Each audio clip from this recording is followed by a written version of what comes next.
Morning, Jonathan Lamb, Kerrville Police Department. I appreciate y'all's kindness in letting me run a little long yesterday morning while I shared some of the stories of the heroic actions of my fellow City of Kerrville police officers during their response. I know those are things that our community has seen, and we felt it was important to share that with the public. This morning's briefing will be a little bit more to the point. The response here in Kerr County continues to expand as the mission becomes more technical.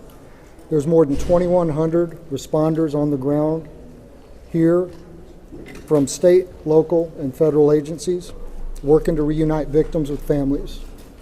10 states have sent specially trained teams to our community, and 2 more states are en route. As I know many of you have reported, the governor, lieutenant governor, and the Speaker of the House are strongly committed to helping our community. And we're grateful that they're making our recovery a priority in the upcoming special legislative session. Our City of Kerrville and Kerr County leadership are committed to a transparent and full review of processes and protocols. The special session is going to be a starting point for that work, but our entire focus since day one has been on rescue and reunification, which leads me to our latest report.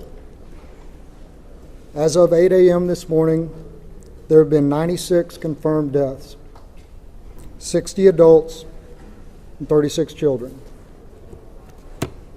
The number of missing remains at 161, and there remain 5 campers and 1 counselor from Camp Mystic among the missing.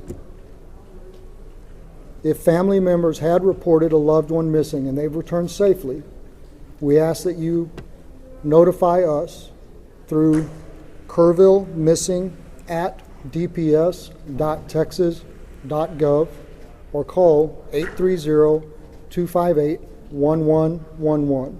Again, that's kerrvillemissing@dps.texas.gov or call 830-258-1111. Additionally, the state of Texas, FEMA, the Small Business Administration have opened a disaster recovery center here in Kerrville for those who have been affected by the storms. It's currently open at the First Baptist Church here in Kerrville at 625 Washington Street. It'll be open from 8 a.m. to 7 p.m. every day. The Individual Assistance Program can provide financial support for things like medical and dental assistance, vehicle damage, housing, child care, and replacing essential items, even for non-residents who were impacted by the floods. You can visit disasterassistance.gov, use the FEMA app, or call 1-800-621-3362. And again, that's disasterassistance.gov, use the FEMA app, or call 1-800-621-3362. And in closing, I'd like to say one more time, on behalf of our Unified Command here in Kerr County, how appreciative we are for the help since this tragedy took place.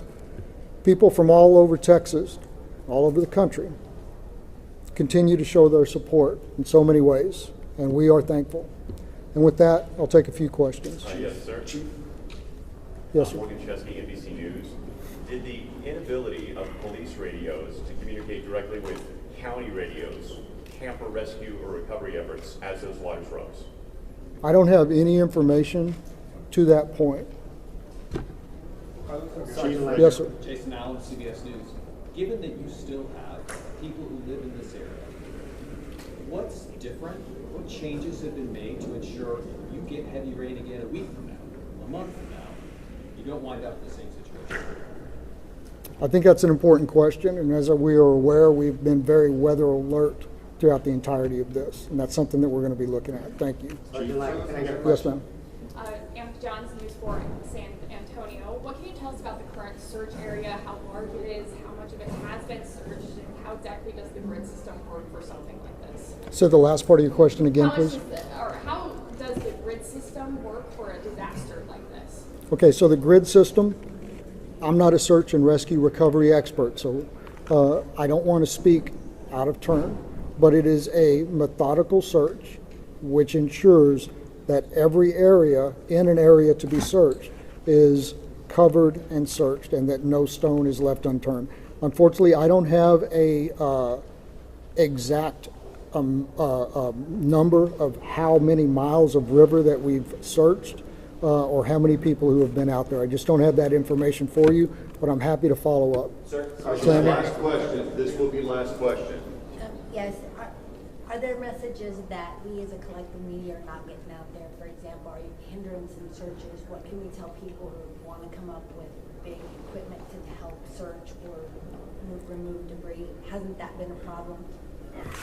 I don't want to say it's been a problem because we're so grateful for the amount of people who want to come to this community to help. And we've had people from all over the state and all over the country volunteer their services and say, I have a front end loader, I have a boat, I have this.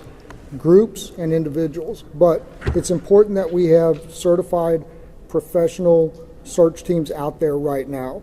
We have compiled a database of volunteers who have made themselves available, and if and when that time comes that we are able to call upon them, we will be calling upon them. In the short term, I believe that all of our basic needs are being met, both through the federal and state response and the support that we've been getting, as well as this community rising up in a really unprecedented way to show their support for all of us here. Thank you very much. That's the end of the press conference. If you are not receiving